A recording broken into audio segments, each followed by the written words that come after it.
So wouldn't it be interesting if we could peek inside our brains? And in a way, we actually can, and that's because our eyes are part of our brains. So when we're in utero in development, the skull kind of squishes out the eyes and they become a part of our brain. That's according to a neurobiologist at Stanford University. So the other interesting piece is that more than 50% of the cortex, the surface of the brain, is actually devoted to visual processing. So hundreds of millions of neurons that have to do with processing visual stimuli and information, compared to, say, for auditory processing, there's only tens of thousands of neurons for that. So the brain really gives a ton more space and real estate towards the visual processing. So what makes that information important or relevant?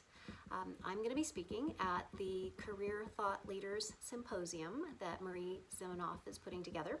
And my topic is going to be Insight plus Action equals Traction. And I'm fascinated by the brain hacks that we can use to kind of get past procrastination or hesitation or misprioritization or any of the things that we do that keep us from moving towards the things that are most meaningful in our lives. So the Encourage Your Brain tip for today is simple. If you want to get something done, flood your system with visual stimuli, reminders that are colorful or inspiring or meaningful and simple. So maybe that's color coding your calendar with an important to-do list. Maybe it's post-it notes that are fun shapes and colors. Maybe it's changing up your screensaver. Maybe it's writing down a mantra that's important to you. You get the picture.